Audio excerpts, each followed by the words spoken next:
Welcome to series stories এবং সেই সাথে নেটফ্লিক্স টিভি সিরিজ নার্কোসের থার্ড সিজনের এক্সপ্লেইনে আপনাদের সবাইকে আমন্ত্রণ জানাচ্ছি। আপনারা জানেন ইতিমধ্যে নার্কোসের প্রথম এবং দ্বিতীয় সিজনের এক্সপ্লেইন এই চ্যানেল থেকে রিলিজ হয়েছে এবং সেই দুই সিজনে আমরা কলম্বিয়ান চোরাকারবারি পাবলো এসকোবারের কাহিনী জেনেছি।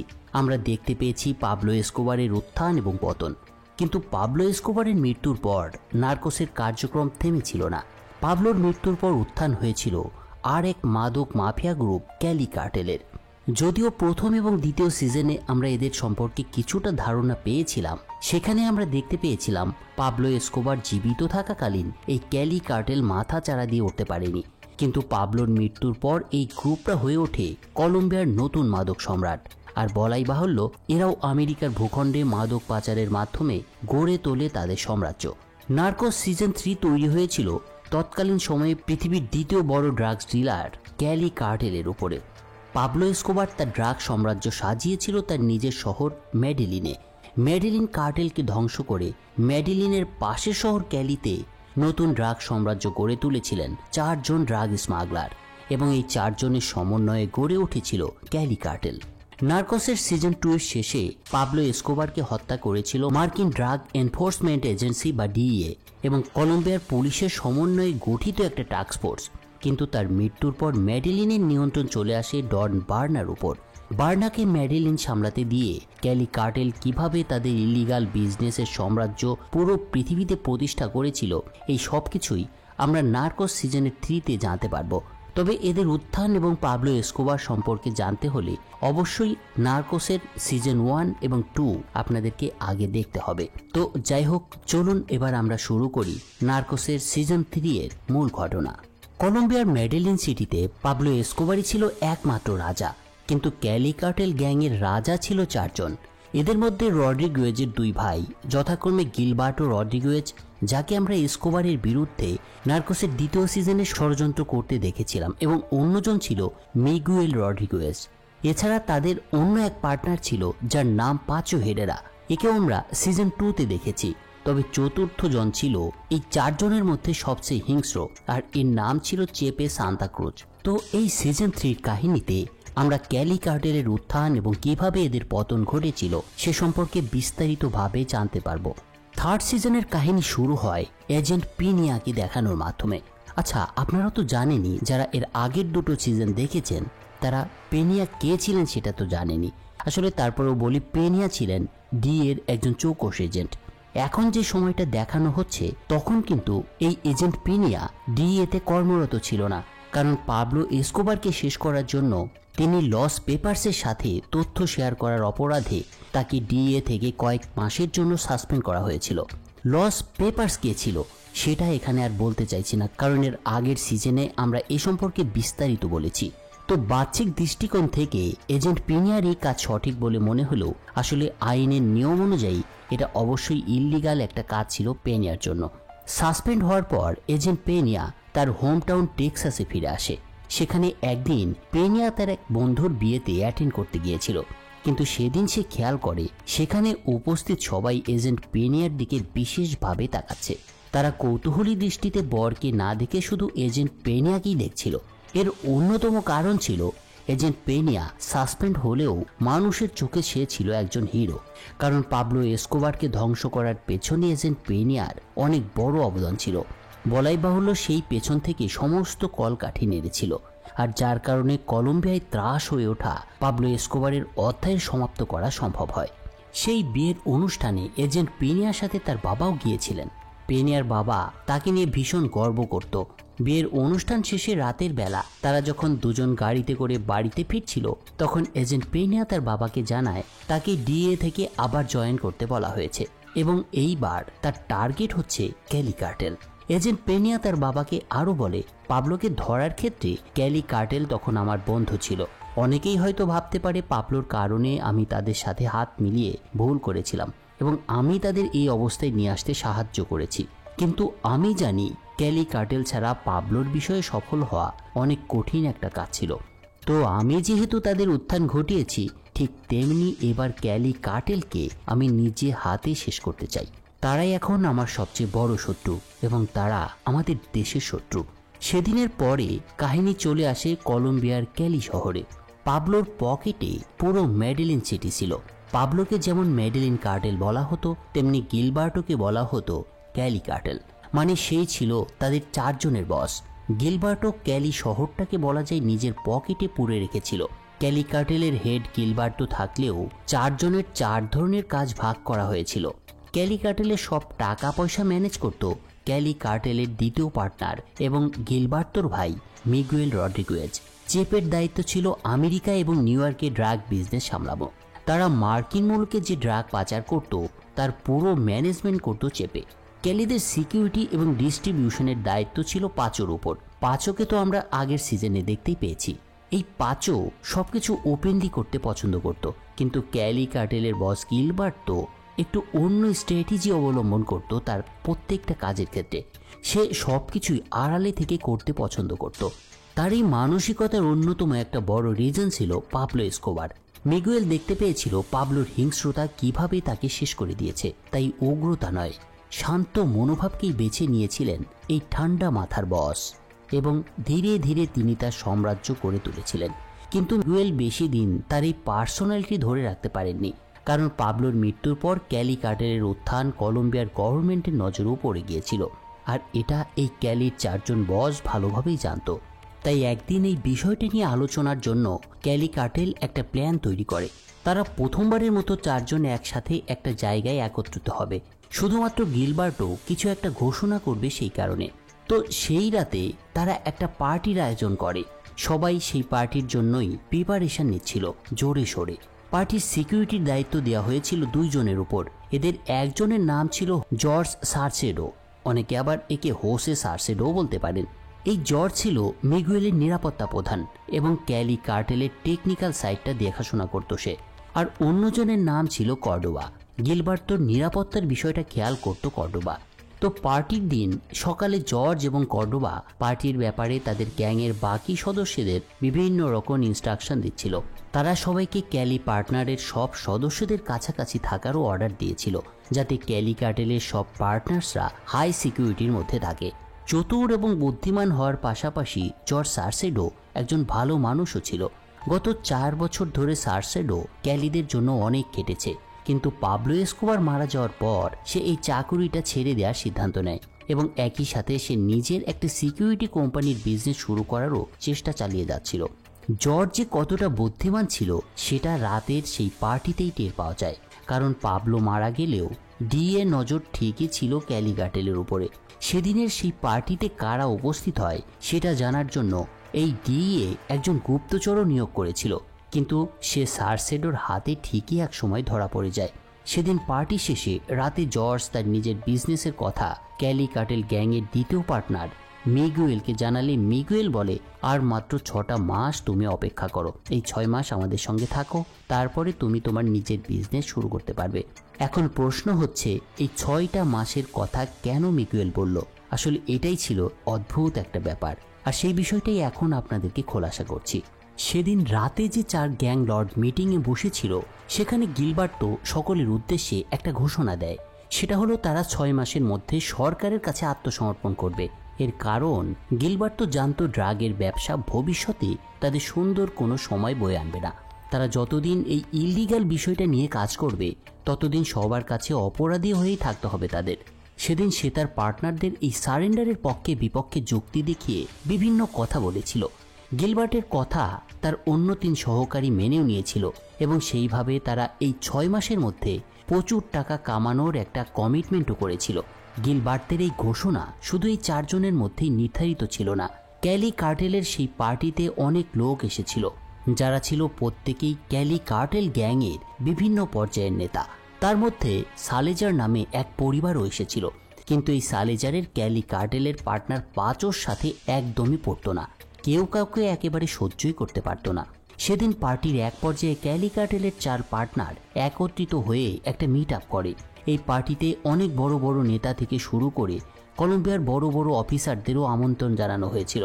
তাদের মধ্যে কয়েকজন বড় পুলিশ অফিসারও ছিল। এখান থেকেই বোঝা যায় প্রশাসন ক্যালি কার্টেল গ্যাংয়ের অনেকটা পকেটে ছিল। কিন্তু এখন দেখার বিষয় এভাবে তারা কতদিন নিজেদের ক্ষমতা টিকিয়ে রাখতে পেরেছিল, মানে তারা যে 6 মাসের টাইম ফ্রেম নিয়ে এগিয়ে যাবে বলে সিদ্ধান্ত নিয়েছিল সেটা কি আদৌ টিকেছিল কিনা। সেদিনের পার্টিতে গিলবার্তো সবার উদ্দেশ্যে অ্যানাউন্স করে পরবর্তী 6 মাসের মধ্যেই তারা তাদের ইলিগাল বিজনেসের ব্যবসা বন্ধ করে দেবে। সারেন্ডার করা নিয়ে তাদের সরকারের সাথে কথাও হচ্ছে। কি ভাবছেন? 6 মাসের ব্যাখ্যা আসলে এটাই। এত টাকার বিজনেস হঠাৎ করে কেন বন্ধ করে দিতে চাইছে গিলবার্তো? আসলে এটাতেও ক্যালি কার্টেল গ্রুপের একটা লাভ ছিল। বিষয়টা ছিল এরকম, যদি তারা নিজেরাই সব বিজনেস বন্ধ করে দিয়ে সারেন্ডার করে তাহলে তাদের শাস্তি কম হবে, জেল থেকে বের হয়ে তারা তাদের লিগ্যাল বিজনেসটা গ্রো করতে পারবে। আর এই অবধি তারা যত টাকা কামিয়েছে সবটাই তাদের কাছে তারা রেখে দিতে পারবে। অর্থাৎ জেল থেকে বের হওয়ার পর তারা যে মিলিয়নিয়ার ছিল সেই মিলিয়নিয়ার্সই থেকে যাবে, আর বাকি জীবন অনেকটা আরামায়েশে তারা কাটিয়ে দিতে পারবে। সেই সাথে তারা তাদের সোশ্যাল লাইফ, ফ্রিডম সবই ফিরে পাবে। মূলত এটাই ছিল ক্যালি কার্টেলের সাথে সরকারের একটা চুক্তি, আর সেটা 6 মাস পরেই হতে চলেছিল। কিন্তু তাদের এই মাস্টার প্ল্যানের মূল গোমরটা হয়তো আপনারা এখনও ধরতে পারেননি। তারা 6 মাস পরে সারেন্ডার করার সিদ্ধান্ত নিয়েছিল, কারণ এই 6 মাসে তারা তাদের ইলিগাল বিজনেসকে আরও কয়েক গুণ এক্সপ্যান্ড করতে চাইছিল। অর্থাৎ নিজেদের পুলিশের হাতে তুলে দেওয়ার আগে তারা আরও বহুগুণ প্রফিট অর্জন করবে বলে তাদের ড্রাগ বিজনেসকে অনেক বেশি প্রসারিত করতে চলেছিল। তবে এখন একটা বিষয় দেখার যে তারা আদৌ কি শেষ পর্যন্ত তাদের এই মাস্টার প্ল্যান সফলভাবে এক্সিকিউট করতে পেরেছিল কিনা। বন্ধুরা, জানতে হলে আপনাকে ধৈর্য ধরে এই পুরো সিজনটি দেখতে হবে, এবং এই সিজনের বাকি পর্বগুলো দেখতে চ্যানেলটা এখনই সাবস্ক্রাইব করে রাখতে হবে আপনাকে। আর অবশ্যই নোটিফিকেশন বেলটা কিন্তু চাপতেই হবে, ভুলবেন না, তাহলে নোটিশ যাবে না। তো এবার চলে আসি কাহিনীতে। ক্যালিদের যখন এই অবস্থা, তখন অন্যদিকে এজেন্ট পেনিয়া মার্কিন সরকারের নিয়োগে আবার কলম্বিয়াতে ফিরে আসে। এবার তার পজিশন ছিল সব ডিএ এজেন্টের বসের ভূমিকায়। আর একটা বিষয় এবার বলাই যায়, ক্যালি কার্টেলের জন্য হয়তো সামনে ভয়ানক কোনো বিপদ অপেক্ষা করছিল এই এজেন্ট পেনিয়ার পক্ষ থেকে। কারণ এজেন্ট পেনিয়া এখন আগের থেকেও অনেক বেশি পাওয়ারফুল হয়ে এসেছিল। সে ক্যালিদের বন্ধু নয়, এবার শত্রু হয়ে এসেছিল।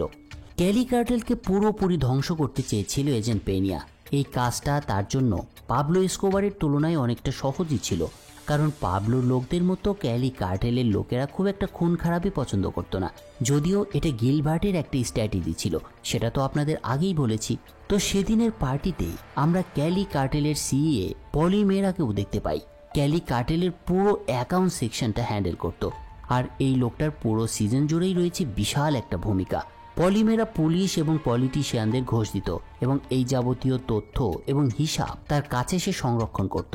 ক্যালি কার্টেল গ্রুপের হেড গিলবার্তো ছিল অনেক চতুর একজন ব্যক্তি।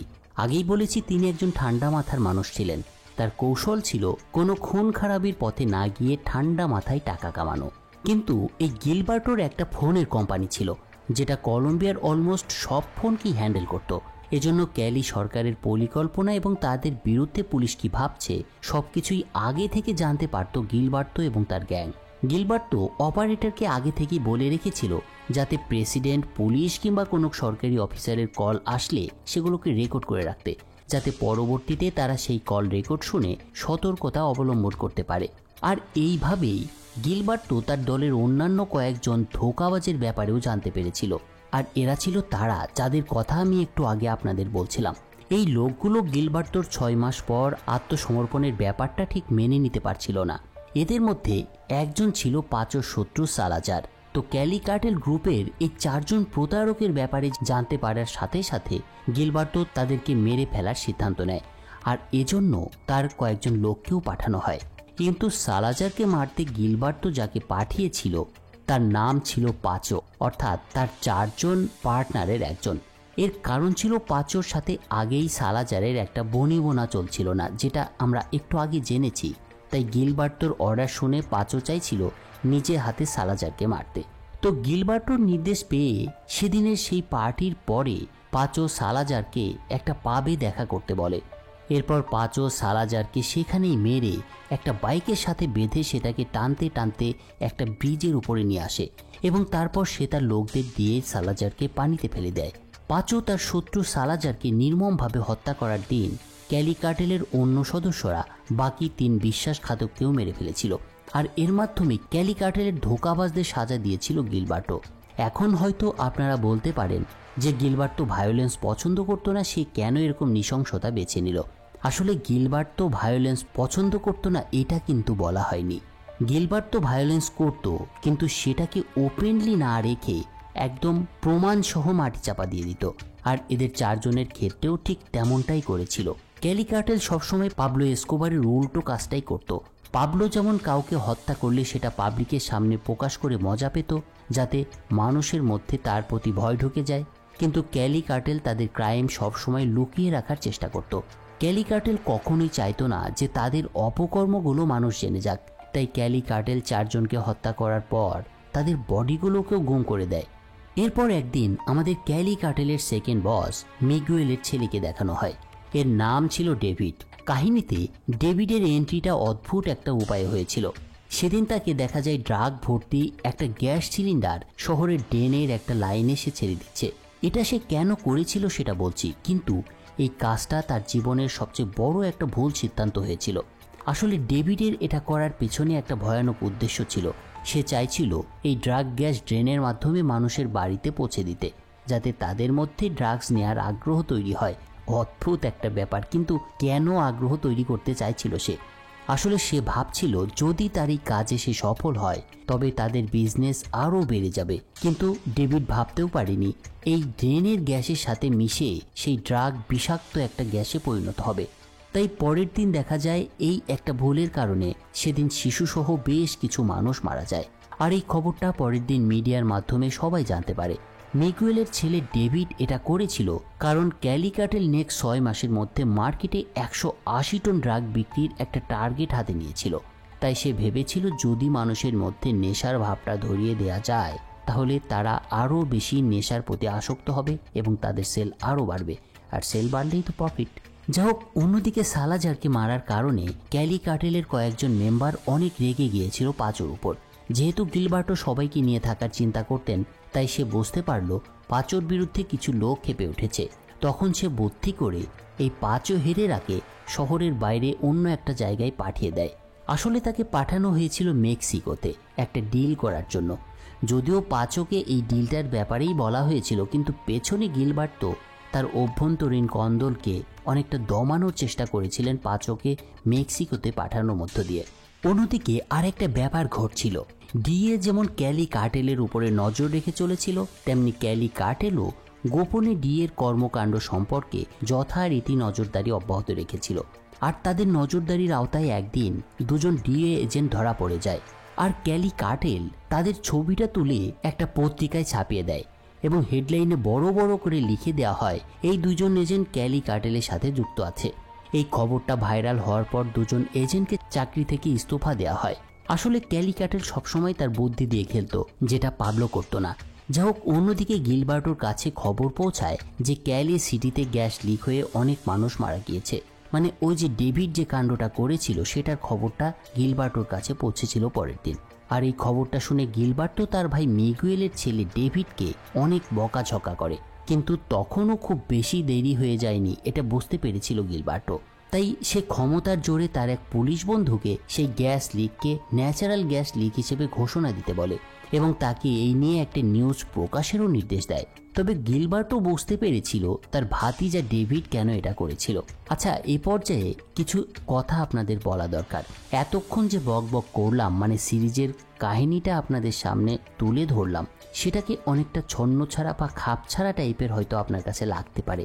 আসলে এটা লাগার কারণ হচ্ছে এই ক্যালি কার্টেলদের অতীত বিষয়ে আমরা কিন্তু খুব একটা ভালো জানি না। ঠিক বিচ্ছিন্ন একটা সময় থেকে এই গল্পটা শুরু করা হয়েছে, অর্থাৎ ক্যালিরা সরকারের সাথে যে 6 মাসের পরে যে চুক্তিতে যাচ্ছিল, ঠিক এই 6 মাস থেকে তাদের পতনের আগ পর্যন্ত পুরো কাহিনী তুলে ধরা হয়েছে নার্কোসের সিজন 3 গল্পে। তাই এখানে যে চুম্বক অংশগুলো রয়েছে সেগুলোই আমি আপনাদের সামনে ব্যাখ্যা করার চেষ্টা করছি।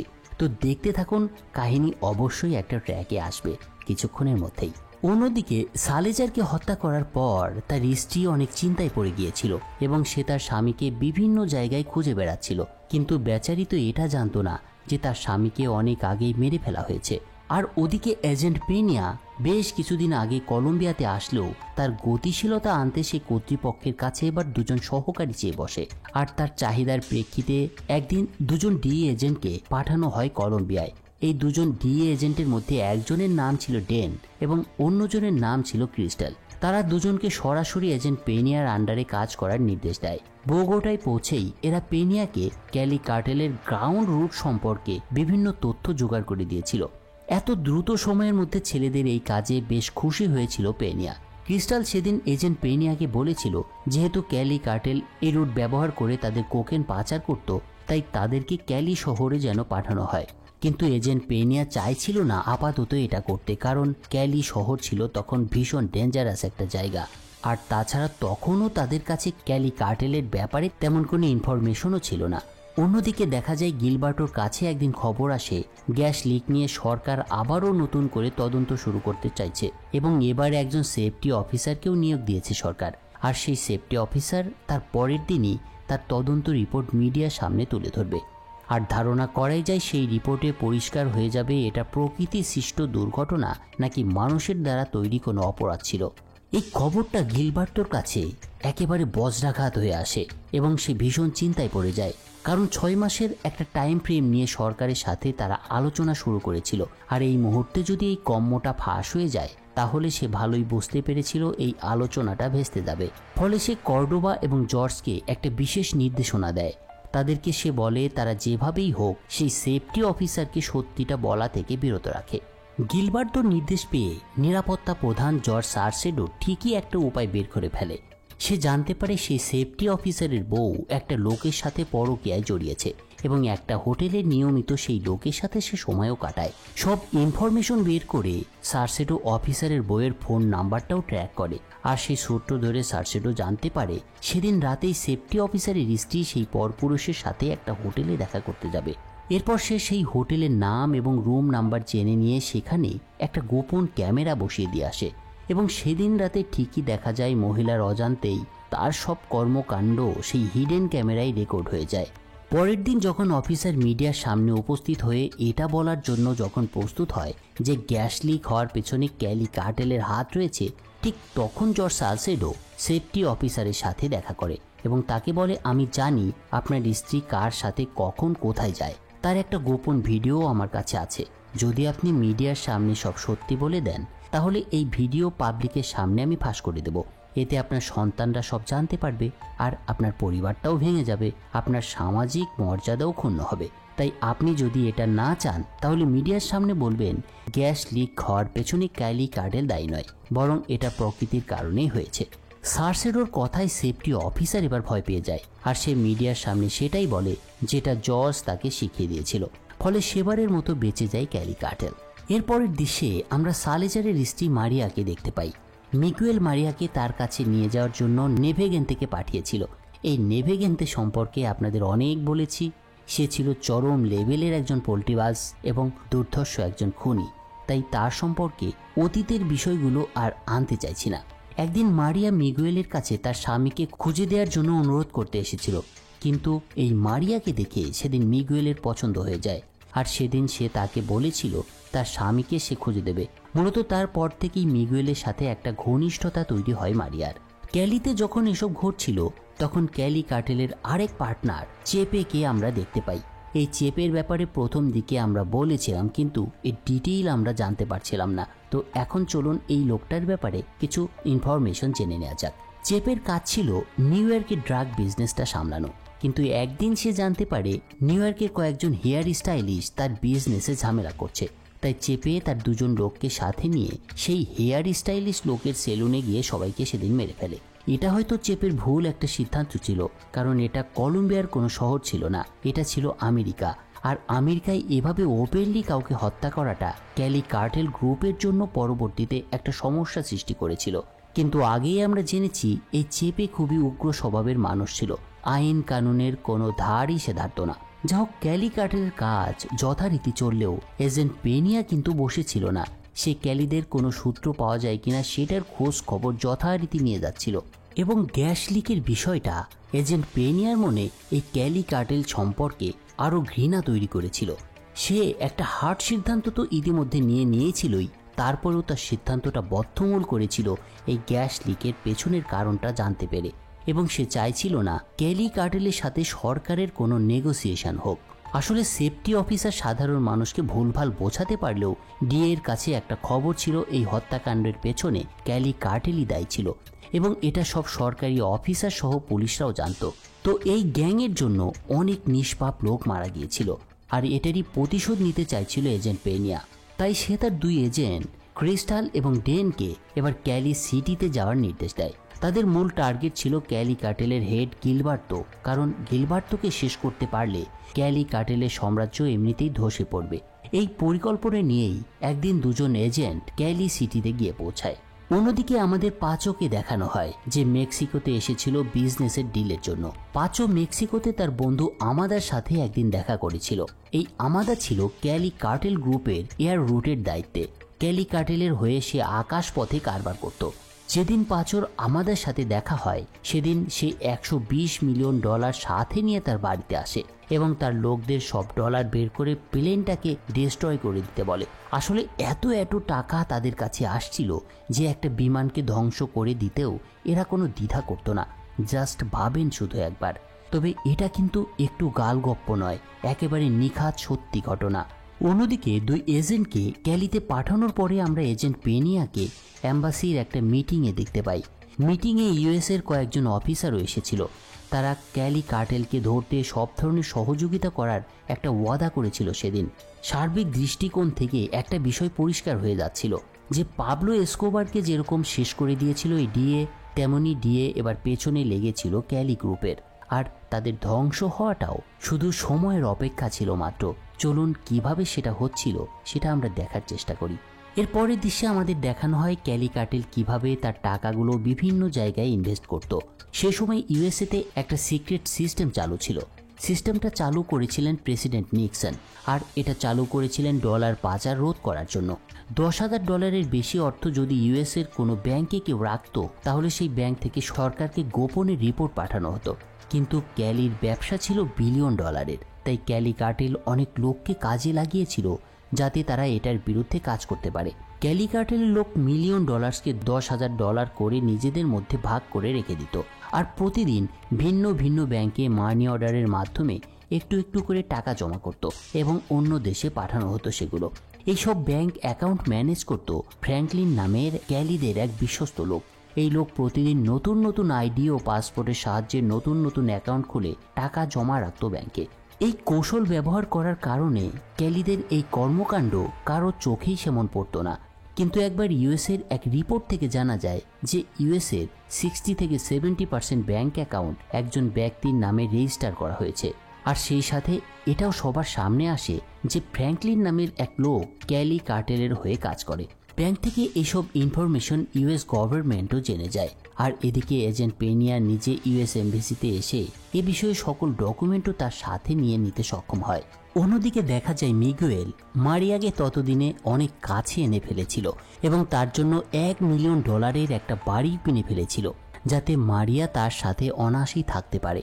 আর অন্যদিকে গিলবার্টো জানতে পেরেছিল যে দুজন এজেন্ট ডেন এবং ক্রিস্টাল ক্যালি সিটিতে এসে পৌঁছেছে এবং তারা ক্যালি কার্টেলের ইলিগাল ব্যাংক অ্যাকাউন্টগুলো খুঁজছে।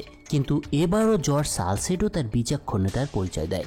ডিএ এজেন্টদের আসার খবরে সেই ক্যালি কার্টেলের সব ইলিগেল ব্যাংক অ্যাকাউন্টগুলোর লোকেশন বদলে দেয় এবং তার লোকেরা ওই দুজন ডিএ এজেন্টের উপরেও নজর রাখতে শুরু করে। এজেন্ট ডেন এবং ক্রিস্টালের সাথে আরেকজন পুলিশ অফিসারও ছিল যে তাদেরকে সাহায্য করার মিথ্যে একটা অভিনয় করছিল। আসলে সেই পুলিশ অফিসার ক্যালি কার্টেলের এক পোষা পুলিশ ছিল। তবে শুধু এই ক্যাপ্টেনই নয়, এ সময় ক্যালির প্রায় সব পুলিশকেই কিনে ফেলেছিল ক্যালি কার্টেল। এখানে হয়তো আপনাদের পাবলো এসকোবারের কথা মনে পড়ছে। তো ক্যালিতে এই দুজন এজেন্ট যখন ডনদের বিরুদ্ধে প্রমাণ খুঁজছে, তখন অন্যদিকে এজেন্ট পেনিয়া ফ্র্যাঙ্কলিনের পেছনে উঠে পড়ে লেগেছে।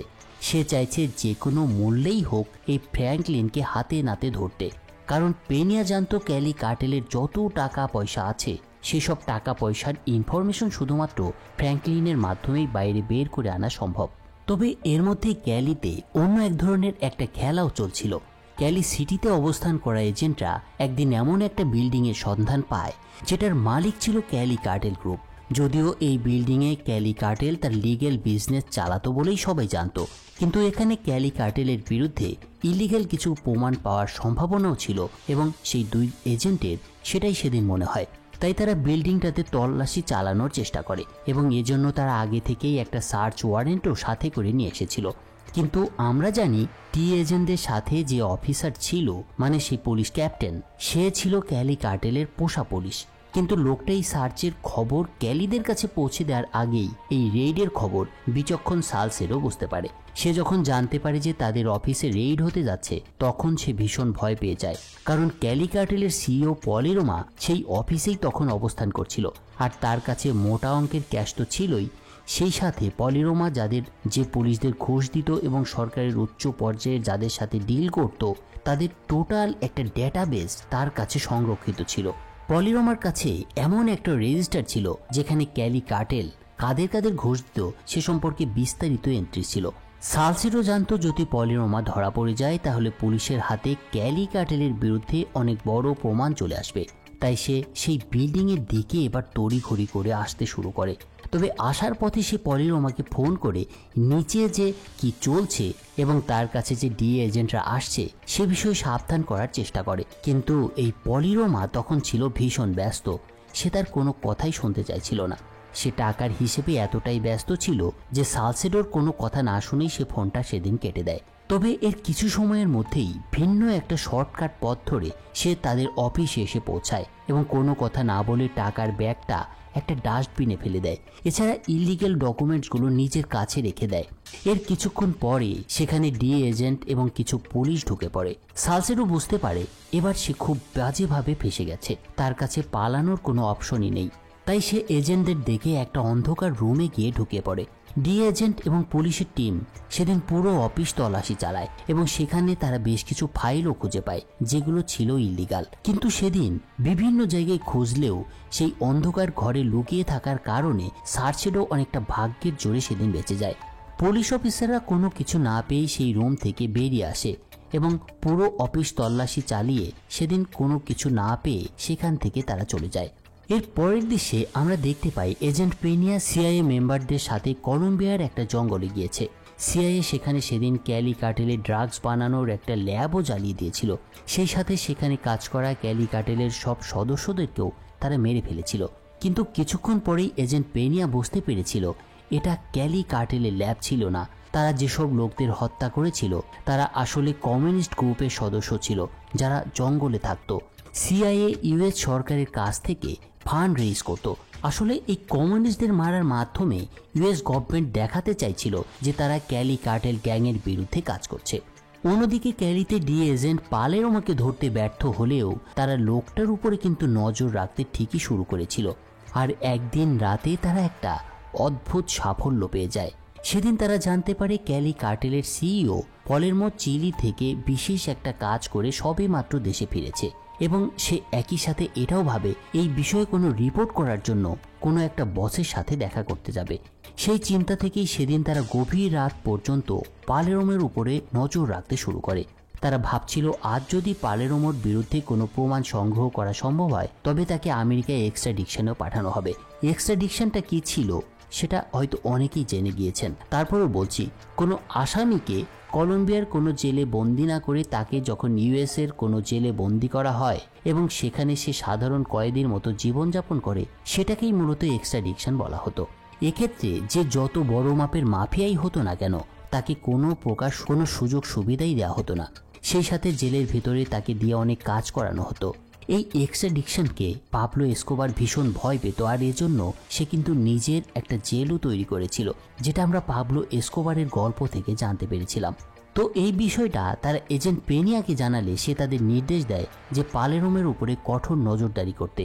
তাদের এই নজরদারি শেষ পর্যন্ত একটা সফলতার মুখ দেখে, কারণ তাদের ধারণা মতোই সেদিন রাতে তারা দেখতে পায় কিছু ইম্পর্টেন্ট ডকুমেন্ট নিয়ে পালেরোমো কর্ডোবার সাথে একটা গাড়িতে করে বেরিয়ে পড়েছে। তাকে দেখে এজেন্টরাও এবার সেই গাড়িটাকে ফলো করতে শুরু করে। কিছুক্ষণ পর পালেরোমোর গাড়িটা একটা বিলাসবহুল বাড়ির সামনে এসে পৌঁছায়। ওরাও দূর থেকে দেখার চেষ্টা করে পালেরোমো শেষ পর্যন্ত কি করে। তো দেখা যায় কিছুক্ষণ পরে গেটটা যখন খুলে যায় এবং পালেরোমোর গাড়িটা যখন ভেতরে ঢোকে তখন একজন লোককে ওরা গেটের কাছে দেখতে পায়, আর এই লোকটাই ছিল ক্যালি কার্টেলের বস গিলবার্তো। ক্যালি কার্টেলের হেড গিলবার্তোকে দেখে চমকে যায় দুই ডিএ এজেন্ট। তারা না চাইতেই সেদিন একটা সোনার খনির সন্ধান পেয়ে গিয়েছিল। সাথে সাথেই তারা আর দেরি না করে এই গিলবার্তোর খবরটা ডিএ এজেন্ট পেনিয়ার কাছে পৌঁছে দেয়। গিলবার্তো এখন কোথায় আছে এত বড় একটা খবর শুনে এজেন্ট পেনিয়া একজন কর্নেলের সাথে যোগাযোগ করে এবং তারই সিগনেচার করা ওয়ারেন্ট নিয়ে গিলবার্তোকে ধরার একটা চমকে যাওয়ার মতো প্ল্যান তৈরি করে। সত্যি বলতে কি এরকম একটা খবরের প্রত্যাশাও করছিলেন এজেন্ট পেনিয়া। তাই সেদিন দেরি না করে বোগোটা থেকে ক্যালি সিটিতে চলে আসেন তিনি। আমরা গত পর্বে যে কর্নেলের কথা বলেছিলাম, মানে সেই কর্নেল মার্টিনেজ, তিনিও ইতিমধ্যে ক্যালিতেই অবস্থান করছিলেন। তো এজেন্ট পেনিয়া ক্যালি সিটিতে পৌঁছে মার্টিনেজের সাথে প্রথমে দেখা করেন। মার্টিনেজের সাথে যোগ দেওয়ার পর পেনিয়া জানতে পারেন ক্যালি সিটির প্রায় সব পুলিশই ক্যালি কার্টেলের এক একটা কেনা গোলাম। তাদের কোনোভাবেই বিশ্বাস করা যাবে না, অন্তত এই অভিযানের ক্ষেত্রে তো নয়। তাই এজেন্ট পেনিয়া একটু চালাকি করে একটা সিদ্ধান্ত নেয়। তাকে গিলবার্টোর যে অরিজিনাল ঠিকানাটা দেয়া হয়েছিল সেখানে সে যাবে না, বরং সে করাপ্টেড পুলিশদের একটা দল নিয়ে অন্য একটা ঠিকানায় যাবে এবং সেখানে গিয়ে এমন ভাব দেখাবে যে গত রাতে এখানে ক্যালিদের এক গডফাদার মিটিং করছিল আর তাকে ধরার জন্যই ওরা এখানে এসেছে। আর অন্যদিকে কর্নেল মার্টিনেজ এবং তার ফোর্স ছদ্মবেশে একটা ভ্যানে লুকিয়ে গিলবার্টোর আসল ঠিকানায় গিয়ে পৌঁছাবে এবং সেখান থেকে তাকে তারা গ্রেপ্তার করবে। তো এই সিদ্ধান্তের মাধ্যমে পেনিয়া একই সাথে দুটো উদ্দেশ্য হাসিল করতে চাইছিল। প্রথমত, তার এই কৌশল যদি কাজে দেয় তবে ক্যালি কার্টেল একটা ভুল ইনফরমেশন পাবে, আর দ্বিতীয়ত গিলবার্তো ভাববে সে ঝুঁকিমুক্ত। গত রাতে তাকে যেখানে দেখা গিয়েছে সেখান থেকে সে স্বাভাবিকভাবেই বের হবে না। তো এরকম একটা প্ল্যান সাজিয়ে সব প্রস্তুতি শেষ করে ওয়ারেন্ট নিয়ে পেনিয়া মার্টিনেজকে গিলবার্টোকে ধরতে পাঠিয়ে দেয়। আর এজেন্ট পেনিয়া নিজে ক্যালির পুলিশ টিমের সাথে করে শহরের বাইরে একটা র্যান্ডাম বাড়িতে যায় রেড করতে। এজেন্ট পেনিয়া যেটা ভাবছিল তার শুরুটা ঠিক তেমনটাই হয়েছিল সেদিন। তাদের প্ল্যান অনুযায়ী কর্নেল মার্টিনেজ গিলবার্তো যেখানে লুকিয়েছিল সেখানে গিয়ে হাজির হয়, কিন্তু সেই বাড়িতে অনেক খোঁজাখুঁজির পরেও কোথাও তারা গিলবার্টোর টিকিটিও খুঁজে পায় না। আসলে গিলবার্তো তার বাড়িতে হুট করে আর্মির উপস্থিতি দেখে কারো সাথেই যোগাযোগ করার সুযোগ পায়নি, তাই সে দ্রুত সেই বাড়িতেই কোথাও একটা জায়গায় লুকিয়ে পড়ে। কিন্তু কর্নেল মার্টিনেজ সেটা বুঝতে পারছিল না। সে ভাবছিল গিলবার্তো হয়তো পালিয়ে গিয়েছে, তাই সে এজেন্ট পেনিয়াকে ফোন করে সেখানে আসতে বলে। অন্যদিকে এজেন্ট পেনিয়া কয়েক ঘন্টা ধরে ক্যালি সিটির পুলিশদেরকে বোকা বানিয়ে চলছিল, তবে সে একই সাথে কর্নেলের ফোনের জন্য অপেক্ষা করছিল। আসলে আশায় সে বুক বেঁধেছিল কর্নেল হয়তো তাকে ফোন করে বলবেন গিলবার্তো রড্রিগুয়েজ মানে ক্যালি বস গ্রেপ্তার হয়েছে। কিন্তু ফোনটা ঠিকই এসেছিল, তবে সেটা গ্রেপ্তারের ফোন নয়। তো কর্নেল মার্টিনেজের ফোন পেয়ে এজেন্ট পেনিয়া যখন গিলবার্তোর বাড়িতে গিয়ে পৌঁছায় তখন ক্যালি সিটির পুলিশরা এই রেইডের আসল উদ্দেশ্যটা বুঝতে পারে এবং তাদেরকে থামানোর অনেক চেষ্টা করে, কিন্তু বলাই বাহুল্য তাদের সব চেষ্টাই বৃথা হয়। সেদিন এজেন্ট পেনিয়া ওয়ারেন্ট নিয়ে পুরো প্রস্তুত হয়ে এসেছিল। কিছুক্ষণের মধ্যেই এজেন্ট পেনিয়া খুঁজতে খুঁজতে অবশেষে ক্যালি কার্টেলের হেড এবং মাস্টারমাইন্ড গিলবার্টোকে একটা সিঁড়ির নিচে লুকোনো অবস্থায় খুঁজে পায়। এ সময় এত প্রভাবশালী একজন মানুষকে ইঁদুরের মতো ভয়ে কুঁকড়ে উঠতে দেখা যাচ্ছিল। এত চেষ্টা করেও গিলবার্তো নিজেকে শেষ পর্যন্ত আর সেভ করতে পারেনি। সেদিন তাকে সেখানেই অ্যারেস্ট করা হয়। কিন্তু ক্যালির পুলিশরা যখন জানতে পারে এই খবরটা, তখন তারা কোনোভাবেই গিলবার্টোকে শহরের বাইরে নিয়ে যেতে দিতে চাইছিল না। এই বিষয়টা একটু দৃষ্টিকটু হলেও তাদের কাছে খোঁড়া একটা যুক্তি ছিল। সেটা হচ্ছে লোকাল পুলিশকে না জানিয়ে যেভাবে গিলবার্টোকে আটক করা হয়েছে সেটা ঠিক হয়নি, তাই তাকে প্রথমে তাদের কাছে তুলে দিতে হবে, আর তারাই পরবর্তীতে কলম্বিয়ান গভর্নমেন্টের কাছে গিলবার্টোকে হ্যান্ড ওভার করবে।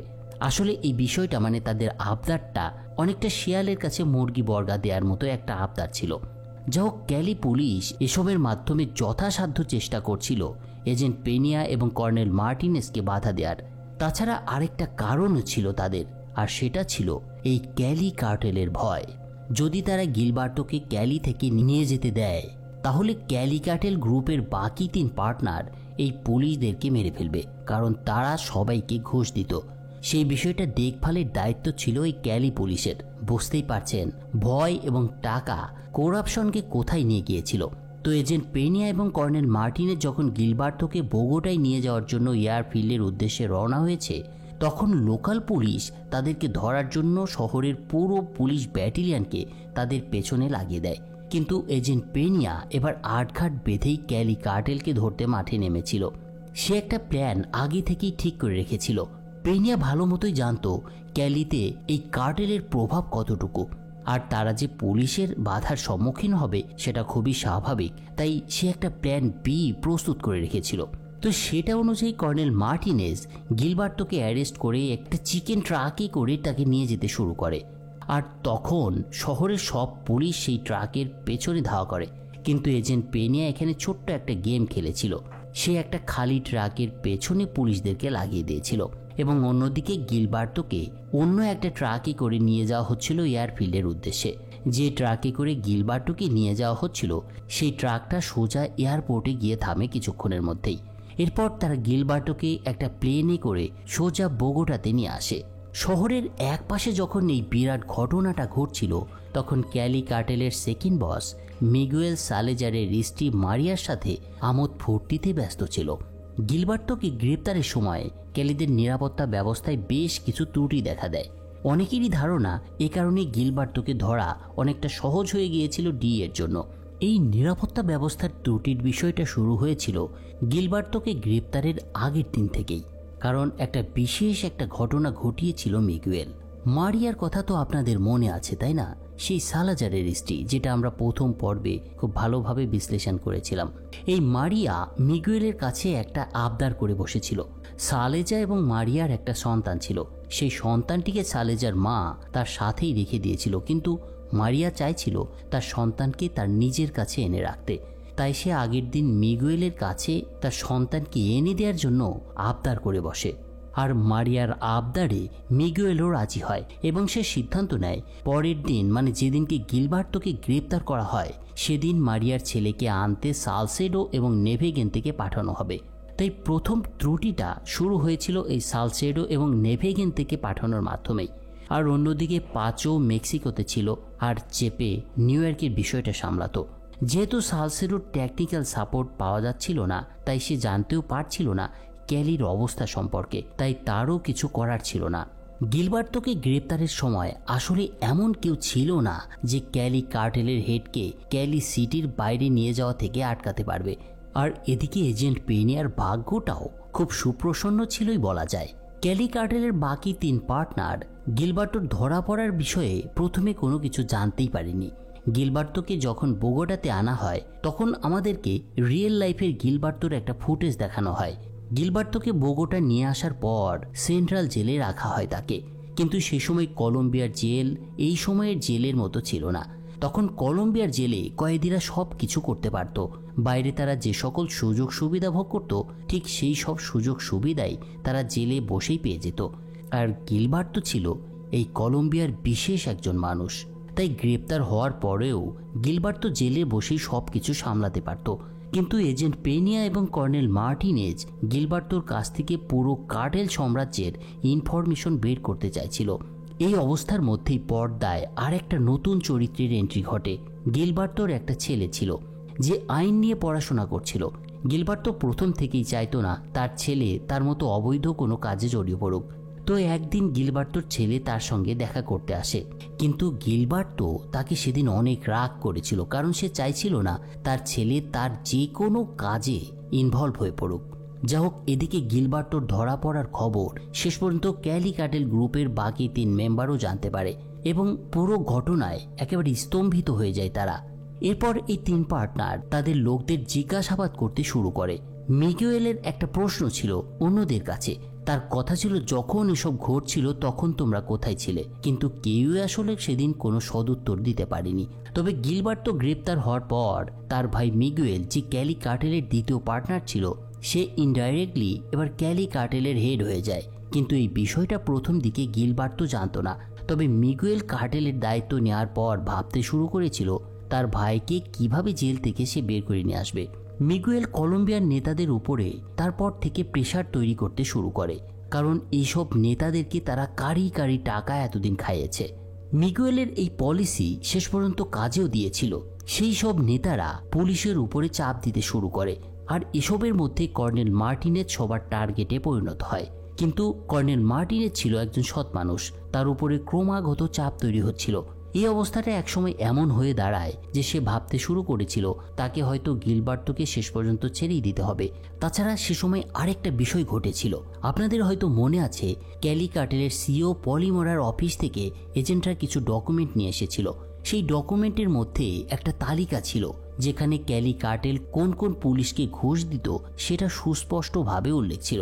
গিলবার্টো গ্রেপ্তার হওয়ার পর কর্নেল মার্টিনেজকে দোষী করার উদ্দেশ্যেই সেই লিস্টে কোনোভাবে মার্টিনেজের নামটাও ঢুকিয়ে দেওয়া হয়। ফলে নিজের অবস্থা বুঝতে পেরে কর্নেল মার্টিনেজ তার পোস্ট থেকে শেষ পর্যন্ত রিজাইন দিতে বাধ্য হন। আর বলাই বাহুল্য, কর্নেলের এই সিদ্ধান্তের কারণেই গিলবার্টোকে জেল থেকে বের করা একেবারেই অসম্ভব হয়ে পড়েছিল। তারপরেও গিলবার্টোকে মুক্ত করার চেষ্টার কোনো কমতি ছিল না। কলম্বিয়া সরকারের বড় বড় মানুষেরা চাইছিল এই মাস্টার মাইন্ড অপরাধীকে জেল থেকে বের করে আনতে। একদিন কলম্বিয়ার উচ্চ পদস্থ কিছু কর্মকর্তা এবং ইউএস এম্বাসির অফিসারের সাথে মিটিং করতে দেখা যায়। এজেন্ট পেনিয়া যে রেইডটা দিয়েছিল মূলত সেটা নিয়েই আলোচনা করছিল তারা। আসলে ইউএসের উপরে কলম্বিয়া একটু রেগেছিল, কারণ এত বড় একটা অপারেশন তাদেরকে না জানিয়েই করা হয়েছে, তাও আবার কলম্বিয়ার মধ্যে। কিন্তু যা হয়েছিল সেটা ভালোই হয়েছিল। গিলবার্টোকে গ্রেপ্তার করার কারণে কলম্বিয়ার পরিস্থিতি আবারও উত্তপ্ত হওয়ার একটা সম্ভাবনা তৈরি হয়। কলম্বিয়ার প্রশাসন ভয় পাচ্ছিল যদি ক্যালি কার্টেলের বাকি পার্টনাররা পাবলো এসকোবারের পদ্ধতি অবলম্বন করে তাহলে কলম্বিয়াতে আবার মানুষ হত্যার একটা রেয়াজ তৈরি হয়ে যাবে। তাহলে পরিস্থিতিটা সামাল দেয়া বর্তমান সরকারের পক্ষে আরও কঠিন হয়ে পড়বে। তাই সার্বিক দিক বিবেচনা করে কলম্বিয়ান সরকার আবারও দেশে হাই অ্যালার্ট জারি করে। অন্যদিকে আমরা দেখতে পাই গিলবার্টো জেলে থেকেই ততদিনে জানতে পেরেছিল মিগুয়েল ক্যালি কার্টেলের হেড হয়েছে। প্রথমে এই খবরটা তাকে রাগিয়ে তুললেও ঠান্ডা মাথারই গিলবার্টো লোকটা বুঝতে পেরেছিল তার ভাই শেষ পর্যন্ত সঠিক সিদ্ধান্তটাই নিয়েছেন। তাই সে মিগুয়েলকে একদিন কল করে এবং সে তাকে সেই সব পুলিশ অফিসারদের খুঁজতে নির্দেশ দেয় যারা ক্যালি সিটি থেকে তাকে বের করার সময় কোনো বাধা দিতেই পারেনি। সেই সাথে গিলবার্টো তাকে এটাও বলে যে সে কোনো ভায়োলেন্স চায় না, কারণ এত কিছুর পরেও তার বিশ্বাস ছিল 6 মাস পরে ক্যালি এবং গভর্নমেন্টের সাথে যে ডিলটা হওয়ার কথা ছিল সেটা শেষ পর্যন্ত চূড়ান্ত হবে। তাই যদি তারা শেষ মুহূর্তে কোনো ভায়োলেন্স করে তাহলে সেই ডিলের উপরে একটা এফেক্ট পড়তে পারে। অন্যদিকে কলম্বিয়াতে ততদিনে নতুন একজন প্রেসিডেন্টও এসেছিল। আর্নেস্তো স্যাম্পের নির্বাচিত হয়ে গাভিরিয়ার স্থলাভিষিক্ত হয়েছিলেন। আর এই নতুন প্রেসিডেন্ট গাভিরিয়ার চেয়েও ভয়ঙ্কর ছিল। গাভিরিয়ার নার্কোসকে কিছুটা সহানুভূতির সাথে দেখলেও স্যাম্পেরও ছিল পুরোপুরি নার্কোসের বিরুদ্ধে। কিন্তু প্রেসিডেন্ট সৎ হলেও তার অনেক মন্ত্রী কিন্তু তার বিপক্ষে দাঁড়িয়েছিল। এরকমই একজন ছিলেন ডিফেন্স মিনিস্টার। এজেন্ট পেনিয়া যেহেতু নার্কোসের বিরুদ্ধে উঠে পড়ে লেগেছিল, তাই একদিন সে দেখা করতে যায় ডিফেন্স মিনিস্টারের সঙ্গে। কিন্তু মিনিস্টার এজেন্ট পেনিয়ার উপরে রেগেছিলেন। তার মনে হচ্ছিল ক্যালি কার্টেলের কেসের কোনো সমাধানই ডিএ করতে পারবে না, কারণ 6 মাস পর তারা এমনিতেই সারেন্ডার করবে সরকারের কাছে। তাছাড়া এখন ক্যালি কার্টেলের বাকি 3 পার্টনারও লুকিয়ে রয়েছে। এই মন্ত্রীর মানসিকতা বা তার কথাবার্তার ধরন দেখে এমনটাই মনে হচ্ছিল যে তিনি আদতে চান না ক্যালি কার্টেল গ্রুপের অন্য সদস্যরা ধরা পড়ুক। কিন্তু এজেন্ট পেনিয়া তাকে বলেছিল ক্যালি কার্টেলের সবাই মিথ্যাবাদী, জেল থেকে বের হওয়ার পরে তারা আবার সেই একই বিজনেসই শুরু করবে, আবারও তারা ইলিগাল কাজে জড়িয়ে পড়বে। তাছাড়া মন্ত্রীর কথার ধরন দেখে পেনিয়ারও এ সময় কিছুটা সন্দেহ হয়। সে ভাবতে শুরু করে কলম্বিয়ার ডিফেন্স মিনিস্টার হয়তো তলে তলে ক্যালি কার্টেলের সাথে হাত মিলিয়েছে, তাই সে ক্যালি কার্টেলের পক্ষ নিয়ে কথা বলছে। তো এর পরের দৃশ্যে আমাদেরকে মিগুয়েলকে দেখানো হয়। সে কর্ডোবা এবং জর্জ সার্সেডোকে বলে তাদের গ্যাংয়ে যারা তাদের বিরুদ্ধে কাজ করেছে তাদেরকে খুঁজে বের করে সামনে নিয়ে আসতে। ক্যালি কার্টেল এদিকে গিলবার্টোকে ধরে নেওয়ার পেছনে ষড়যন্ত্র খুঁজতে যখন ব্যস্ত, তখন ওদিকে এজেন্ট পেনিয়া ফ্র্যাঙ্কলিনের ওয়াইফের সাথে একদিন দেখা করার চেষ্টা করে। এই ফ্র্যাঙ্কলিন কে ছিলেন সেটা কিন্তু আমি গত পর্বে বিস্তারিতভাবে বলেছি, তাই এখানে আর বাড়তি কথা বলতে যাচ্ছি না। পেনিয়া ফ্র্যাঙ্কলিনের ওয়াইফের সাথে প্রথমে পরিচিত হয়ে তাকে বোঝানোর চেষ্টা করে, কিন্তু প্রথমে কোরা মানে ফ্র্যাঙ্কলিনের ওয়াইফ তার কোনো কথা শুনতেই চায় না। কিন্তু শেষ পর্যন্ত যখন সে জানতে পারে যে এজেন্ট পেনিয়া একজন ডি এজেন্ট, তখন ফ্র্যাঙ্কলিনের পরিণতি কি হতে পারে এটা ভেবে শেষ পর্যন্ত তার সাথে আলাপ করতে সম্মত হয় মহিলা। পেনিয়া প্রথমে কোরাকে বলে যাতে সে ফ্র্যাঙ্কলিনকে সারেন্ডার করতে বলে এবং পুলিশকে ক্যালি কার্টেলের সব অ্যাকাউন্টের ইনফরমেশন দেয়। এজেন্ট পেনিয়া কোরাকে আরও বলে যদি সে এটা করে তাহলে ফ্র্যাঙ্কলিনের উপরে ডিএ কোনো রকম শাস্তি আরোপ করতে দেবে না এবং তাকে নিরাপদে আমেরিকাতেও পাঠানো হবে। ফ্র্যাঙ্কলিনের স্ত্রী কোরা প্রথম থেকেই একটা চিন্তা করছিল যে তার হাজব্যান্ড খারাপ লোকদের সাথে কাজ করছে। এবার এজেন্ট পেনিয়ার কথা সব শুনে সে আরও চিন্তায় পড়ে যায়। তবে মহিলা ভাবে পেনিয়ার অফার করা ডিলটা সে নিতেই পারে। তা সত্ত্বেও সে এজেন্ট পেনিয়াকে বলে এই ব্যাপারে সে একটু ভেবে তাকে জানাবে। অন্যদিকে জর্জ সার্সেডো এবং কর্ডোবা একদিন জানতে পারে যেদিন গিলবার্টোকে গ্রেপ্তার করা হয় তার আগের দিন পালিমেরো তার সাথে দেখা করতে এসেছিল। তখনই ডি এজেন্ট তাকে ফলো করে তার ঠিকানা পেয়ে যায়। ইনডাইরেক্টলি পলিমেরোর কারণে গিলবার্টো অ্যারেস্ট হয়েছিল, কিন্তু এই কথা সার্সেডো এবং কর্ডোবা মিগুয়েলকে জানায় না, কারণ পলিমেরো যে গাড়িতে করে দেখা করতে গিয়েছিল সেই রাতে, সেদিন সেই গাড়িটা চালাচ্ছিল কর্ডোবা নিজে। অর্থাৎ ভুলটা কর্ডোবারই ছিল, কারণ তার আরও সতর্ক হওয়া উচিত ছিল যে কেউ তাদেরকে ফলো করছে কিনা। তাই কর্ডোবা এবং জর্জ সার্সেডো ঠিক করে তারা কার্ডিনাল নামে এক পুলিশ অফিসারের নামটা মিগুয়েলের কাছে বলে দেবে এবং তাকে এটাও বলবে যে সেই আসলে ডি এজেন্টদের হয়ে কাজ করছে এবং ক্যালি বস গিলবার্টোকে ধরার পেছনে সেই দায়ী। তো এদিকে যখন এসব চলছে তখন অন্যদিকে এজেন্ট পেনিয়া ফ্র্যাঙ্কলিনের স্ত্রীর সাথে কথা বলার পরেও ফ্র্যাঙ্কলিন এবং তার স্ত্রীর কল রেকর্ড করা কিন্তু অব্যাহত রেখেছিল। আর এইবার তাদের কথোপকথনে এজেন্ট পেনিয়া বুঝে যায় ফ্র্যাঙ্কলিন আসলে কোথায় লুকিয়ে আছে। ফ্র্যাঙ্কলিন সেই সময় একটা আইল্যান্ডে লুকিয়েছিল আর খোঁজ নিয়ে সে জানতে পারে সেই আইল্যান্ডটা ঠিক কোথায়। আর এরপর একদিন সে সেই আইল্যান্ডের ঠিকানাও বের করে নেয়। এরপর এজেন্ট পেনিয়া ফ্র্যাঙ্কলিনকে ধরার জন্য প্রস্তুতি শুরু করে। অন্যদিকে জর্জ এবং কর্ডোবার পরিকল্পনা শেষ পর্যন্ত কাজে দেয় না। মিগুয়েল তার অন্য এক সোর্সের মাধ্যমে জেনে যায় গিলবার্টোর ধরা পড়ার পেছনে পালিমেরো আর কর্ডোবার অসতর্কতাই দায়ী। তাই সে একদিন কর্ডোবা এবং তার পরিবারকে প্রচণ্ড শাস্তি দিতে শুরু করে, আর এটা দেখানোর জন্য জর্জ সার্সেডোকেও সেখানে ডেকে নিয়ে আসা হয়। মিগুয়েল জর্জকে ডেকে পাঠিয়েছিল। সার্সেডোর কোনো ভুল না পাওয়ায় সেদিন তাকে ছেড়ে দেওয়া হয়েছিল। আর অন্যদিকে বন্দি কর্ডোবা এবং তার পরিবারকে সেদিন নির্মমভাবে হত্যা করে মিগুয়েল এবং তার দলবল। সেই সাথে শুধুমাত্র সন্দেহের বশে কার্ডিনাল নামে সেই পুলিশ অফিসারকেও মেরে ফেলা হয়, অথচ সে আসলে ক্যালি কার্টেলের হয়েই এতদিন কাজ করছিল। কিন্তু এই ঘটনায় মিগুয়েল পার্লেমোকে কিছুই করে না, কারণ সে সেদিন কাজের সূত্রে গিলবার্টোর সাথে দেখা করতে গিয়েছিল। তাই এই নতুন ক্যালি বসের মতে দোষী পালেরমো নয়, দোষী ছিল কর্ডোবা। কর্ডোবা এবং জর্জ একসাথে কাজ করত, তাই পার্টনারকে হারানোর পরে জর্জের মানসিকতা প্রচণ্ড বিপর্যস্ত হয়ে যায়। তার অনেক রাগ হয় ক্যালি কার্টেলের উপর।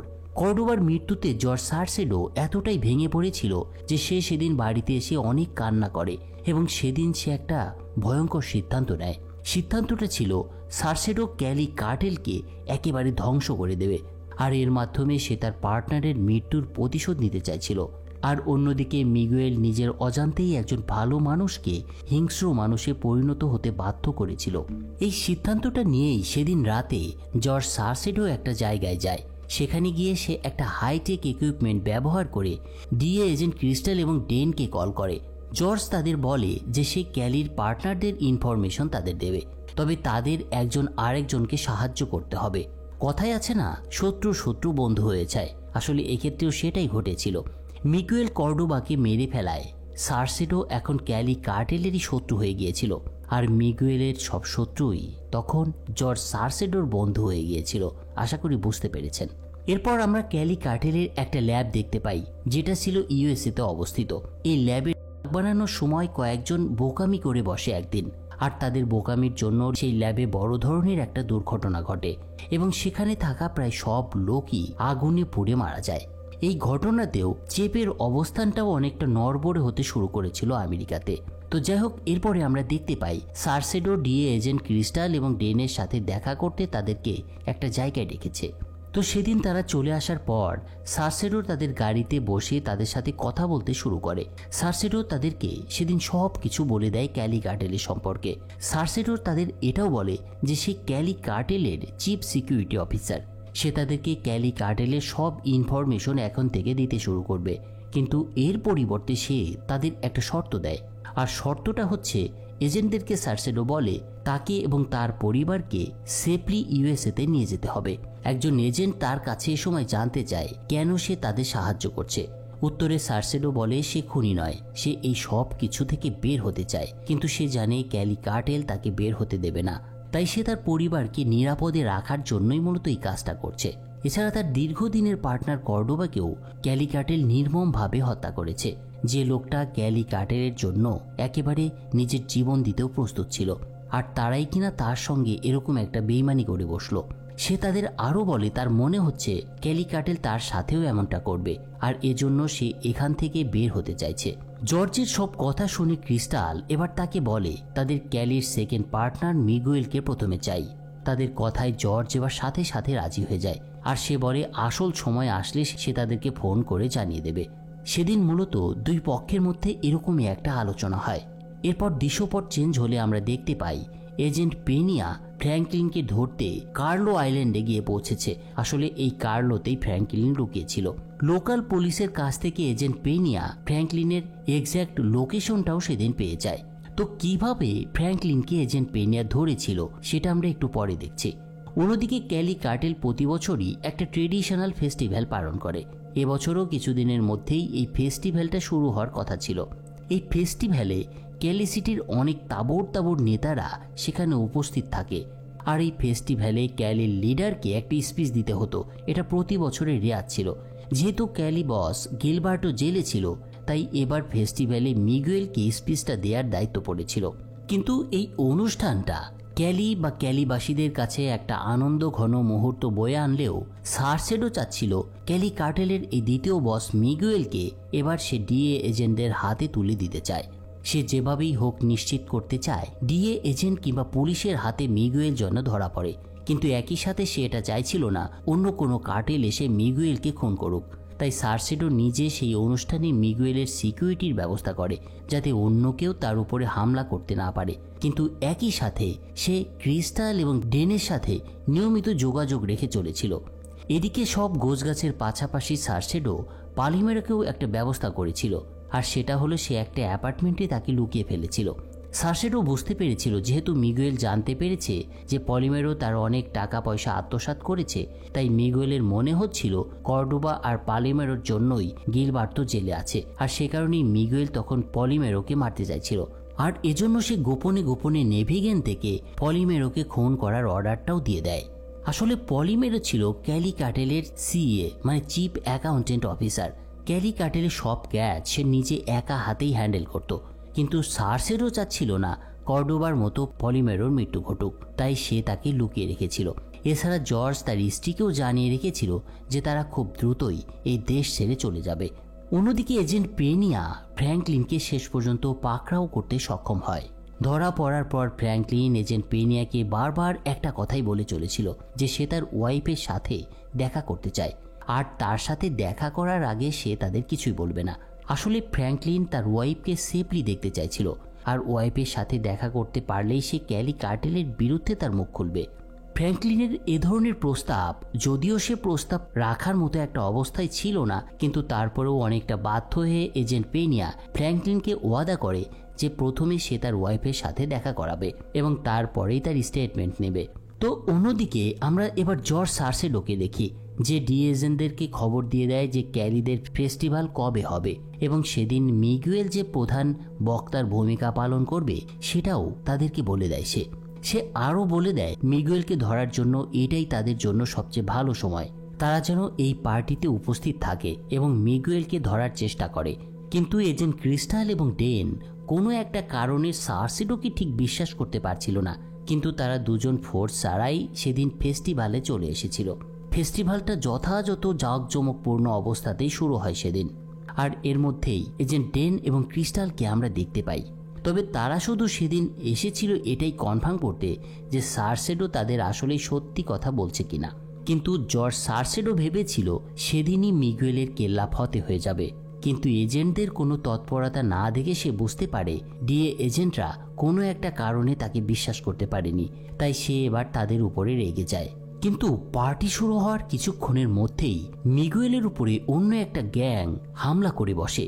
এই গ্যাংটা ছিল নর্দার্ন ভ্যালি কার্টেল নামে অন্য একটা গ্যাং। এরা ছদ্মবেশী পার্টিতে উপস্থিত হয়েছিল। মিগুয়েলের উপরে আক্রমণের কারণটা ছিল স্থানীয় প্রভাব বিস্তার করা। মিগুয়েলকে যদি সরিয়ে দিতে পারত তারা, তাহলে এই নর্থ ভ্যালি কার্টেল পুরো ক্যালির দখলে নিয়ে নিতে পারত। তারা যখন এই ফেস্টিভ্যালে আক্রমণ করতে ব্যস্ত রয়েছে, তখন পাঁচোর উপরেও হামলা হয়। পাঁচো তখন মেক্সিকোতে ছিল। যারা পাঁচোর উপরে হামলা করতে এসেছিল, পাঁচো সেদিন তাদের মেরে ফেলে। কিন্তু এই হামলায় পাঁচোর ছোট ভাই মারা যায়। সেদিনের হামলার পরে পাঁচো সিদ্ধান্ত নেয় যে তাদের উপরে হামলা করিয়েছে, পাঁচো তাদেরকেও মেরে ফেলবে। এদিকে সার্সেডো মিগুয়েলকে সেদিন সেফলি বাসায় পৌঁছে দিয়েছিল। অনেকটা ভাগ্যের জোরে এবং জর্জ সার্সেডোর তৎপরতার কারণেই মিগুয়েল প্রাণে রক্ষা পায়। কিন্তু একই সাথে সার্সেডো ডি এজেন্টের উপরে প্রচণ্ডভাবে রেগেছিল। তাই সে তাদের কাছে জানতে চায় কেন তারা সেদিন ফোর্স নিয়ে আসেনি। সে আরও জানতে চায় যদি তোমরা পুলিশ ফোর্স নিয়ে আসতে, তাহলে এমন একটা হামলা হতো না এবং আজই মিগুয়েলকে গ্রেপ্তার করতে পারতে। তার কথার উত্তরে ডি এজেন্ট আসলে সেদিন তাদের ভুলটা স্বীকার করে এবং পরের বার যে এরকম আর হবে না সেটাও ওয়াদা করে সার্সেডোর কাছে। সেই সাথে তারা জোর দিয়ে বলে মিগুয়েলকে এর পরের বার তারা গ্রেপ্তার করবেই। তো তাদের সব কথা শুনে জর্জ সার্সেডো মিগুয়েলের বর্তমান অবস্থানের লোকেশন জানিয়ে সেখান থেকে চলে আসে। এর পরের দৃশ্যে আমরা ফ্র্যাঙ্কলিনের ওয়াইফকে দেখতে পাই, যাকে ক্যালি কার্টেলের গ্যাং কিডন্যাপ করেছিল। কারণ তারা জানতে পেরেছিল ফ্র্যাঙ্কলিন আটক হয়েছে। আর ফ্র্যাঙ্কলিন আটক হওয়া মানেই তাদের সব ব্যাংক অ্যাকাউন্ট ম্যানেজকারী ফ্র্যাঙ্কলিন তাদের সব জারি জুরি ফাঁস করে দেবে ডিএর কাছে। আর ফ্র্যাঙ্কলিন যে তার স্ত্রীকে ভীষণ ভালোবাসত, এসব বিষয়টাও জানতো ক্যালি কার্টেল গ্যাং। তাই তারা কাঁটা দিয়ে কাঁটা তোলার একটা ব্যবস্থা করেছিল। মূলত সে কারণেই ফ্র্যাঙ্কলিনের স্ত্রীকে কিডন্যাপ করেছিল তারা। এর মাধ্যমে তারা ডিএকে একটা মেসেজ দিয়েছিল যে ফ্র্যাঙ্কলিন যদি মুখ খোলে তাহলে তার স্ত্রীকে তারা মেরে ফেলবে। আর ডিএ জানতো তারা তখনই ফ্র্যাঙ্কলিনের কাছ থেকে জানতে পারবে কিছু যখন সে তার ওয়াইফকে দেখতে পাবে। এই পুরো ঘটনাতে এবার এজেন্ট পিনিয়া ভীষণ চিন্তায় পড়ে যায়। সে ভাবতে শুরু করে কিভাবে ফ্র্যাঙ্কলিনের স্ত্রীকে জীবিত অবস্থায় উদ্ধার করা সম্ভব হয়। দেখা যায় পাঁচো এবং ক্যালি গ্যাংয়ে কয়েকজন মিলে একটা চার্চে হামলা করেছে। এই চার্চটা ছিল তাদের শত্রু নর্দার্ন ভ্যালি কার্টেলের একটা আস্তানা। কেন পাঁচো এটা করলো সেটা আপনারা যারা আগের পর্ব দেখেছেন তারা অবশ্যই জানেন। তো দেখা যায় পাঁচো এবং তার লোকেরা তাদের উপরে অ্যাটাক করে একে একে সেই গ্যাংয়ের সকলকে মেরে ফেলে। শত্রুদেরকে মেরে ফেলার পরও পাঁচোর রাগ কিন্তু কমছিল না। সে নর্দার্ন ভ্যালির পুরো গ্যাংকে শেষ করে ফেলতে চাইছিল। এই লক্ষ্যে মিগুয়েল, পাঁচো এবং চেপে একদিন একটা জায়গায় মিলিত হয় এবং নর্দার্ন ভ্যালির বিষয়ে সিদ্ধান্ত নিতে তারা আলোচনায় বসে। আলোচনা শেষে সেদিন মিগুয়েল সবাইকে বলে নর্দার্ন ভ্যালির আন্ডারে যেসব সি পোর্টগুলো আছে সেগুলোকে প্রথমে তাদের অধীনে নিতে হবে। যে পোর্ট দিয়ে তারা মালামাল ডেলিভারি করে সেটা যদি একবার তাদের হাতে চলে আসে তবে নর্দার্ন ভ্যালি দুর্বল হয়ে পড়বে। তখন ক্যালি কার্টেল অনায়াসেই তাদের অবশিষ্ট লোকজনদেরকে শেষ করে দিতে পারবে। তো এদের মধ্যে এ আলোচনা চললেও অন্যদিকে ক্যালির technical expert George Salcedo crystal এবং ডেনের সাথে একটা জায়গায় একদিন মিলিত হতে দেখা যায়। এখানে তারা একটা প্ল্যান তৈরি করে। প্ল্যানটা হচ্ছে ক্রিস্টাল এবং ডেনকে আজকেই তাদের টিম নিয়ে মিগুয়েলের ডেরায় রেইড দিতে হবে।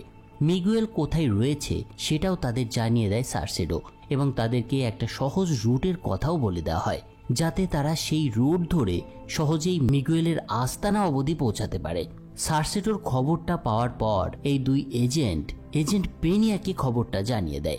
এজেন্ট পেনিয়া কলম্বিয়া সরকারের সাথে এরপর কথা বলে এবং কলম্বিয়ার ডিফেন্স মিনিস্টারকে মিগুয়েলকে ধরার একটা অনুমতি দিতে বলে।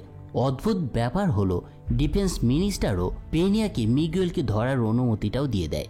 আপাত দৃষ্টিতে সবকিছু তাদের পরিকল্পনা অনুযায়ী চলছিল। এই অভিযানের জন্য এজেন্ট পেনিয়া নতুন একজন জেনারেলের সাথে দেখাও করেছিলেন। যেহেতু কর্নেল মার্টিনেজ ততক্ষণে অবসর নিয়েছিলেন বা চাকরি হতে ইস্তফা দিয়েছিলেন, তাই তার পরিবর্তে এজেন্ট পেনিয়া একজন সৎ অফিসারকে খুঁজছিল। আর এই অফিসারের নাম ছিল জর্জ সেরেনো। এই জেনারেল ছিলেন একজন ভালো মনের মানুষ। এজেন্ট পেনিয়ার কাছ থেকে জেনারেল সব জানার পরে খুব অল্প সময়ের মধ্যেই তিনি তার লোকদের প্রস্তুত করে নেন।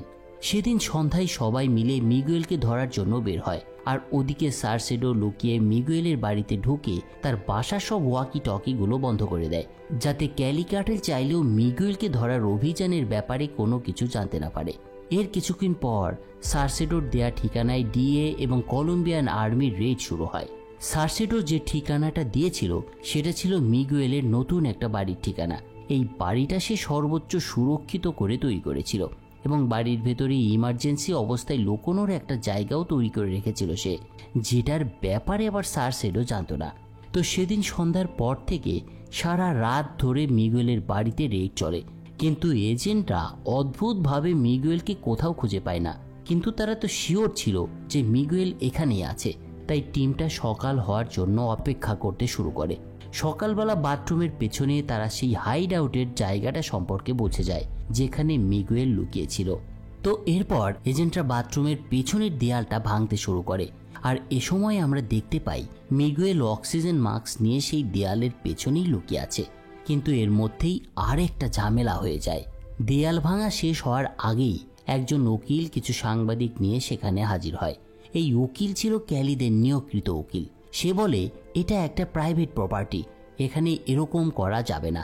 যেহেতু মিগুয়েলের বিষয়ে পূর্ণ এভিডেন্স ছিল না এবং তাকে এ পর্যন্ত দেখতেও পাওয়া যায়নি এই বাড়িতে, তাই শেষ পর্যন্ত উকিলের নির্দেশে বাধ্য হয়ে রেইডটা থামিয়ে দেওয়া হয়। আর অদ্ভুত ব্যাপার হলো ঠিক সেই সময়টায় এজেন্টদের থেকে কয়েক সেন্টিমিটার দূরেই ছিল মিগুয়েল, আর একটুর জন্য তারা তাকে ধরতে পারে না। পুলিশ এবং এজেন্টরা এক প্রকার ব্যর্থ হয়েই চলে যায় সেখান থেকে, এবং তারা চলে যাওয়ার পর মিগুয়েল বাইরে বের হয়ে আসে, আর বাইরে বেরিয়েই সে কান্না করতে শুরু করে। এজেন্টদের মিশন ফেইল হওয়ার কারণে উপর মহল থেকে তাদের ক্যালি সিটি থেকে চলে যাওয়ার নির্দেশ দেওয়া হয়। আর এ সময় সার্সেডো ভীষণ ভয়ে ছিল, যদি ক্যালি কার্টেল তার ধোঁকা দেওয়ার কথাটা জেনে যায় তাহলে তারা তাকে একেবারে শেষ করে ফেলবে এবং সেই সাথে তার পরিবারের কেউই বাঁচবে না। অন্যদিকে পাচো এবং চেপে নর্দার্ন ভ্যালিতে ঢুকে সেখানকার সি পোর্টগুলোকে একদিন দখলে নিয়ে নেয়, আর এর মাধ্যমে নর্থ ভ্যালি গ্যাংয়ের পতনের সূচনা ঘটে। এ বিষয়ে আমরা আরও বিস্তারিত একটু পরে দেখব।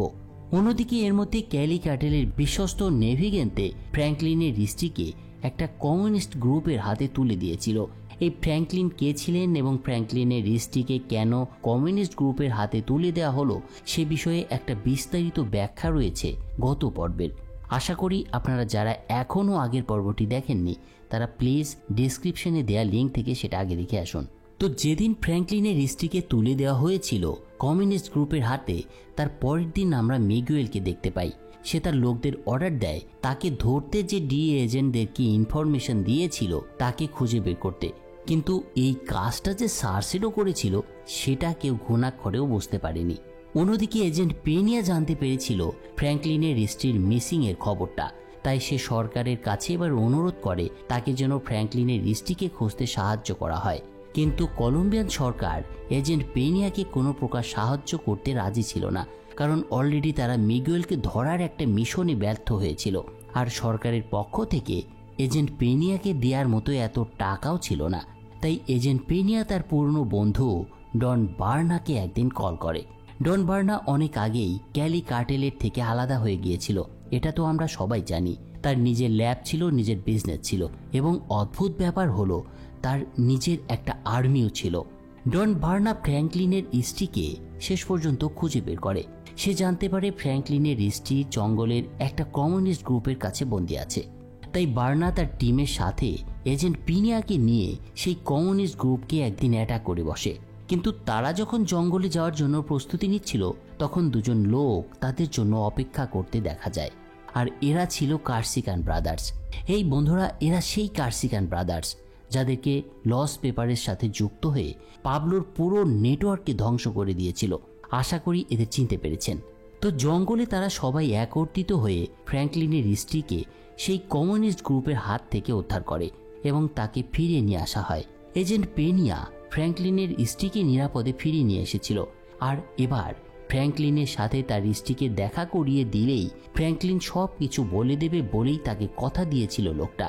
কিন্তু সত্যি কি ফ্র্যাঙ্কলিন তার স্ত্রীর দেখা পেয়েছিল সে বিষয়টা আমরা একটু পরে দেখছি। তার আগে আমরা দেখার চেষ্টা করি ক্যালির বসেরা ঠিক কী করতে চলেছিল। তো আমরা দেখতে পাই মিগুয়েলের সেই ঘটনায় জর্জ সার্সেডো অনেক ভয় পেয়ে গিয়েছিল, তাই সে অনেকটা অনিচ্ছা সত্ত্বেও তার এক কাছের লোকের নাম ক্যালি কার্টেলকে একদিন বলে দেয়। এই লোকটার নাম ছিল অ্যান্ড্রিকা। জর্জ ক্যালি কার্টেলকে বলে দেয় অ্যান্ড্রিকা এজেন্টদেরকে সব ইনফরমেশন দিয়ে দিয়েছিল।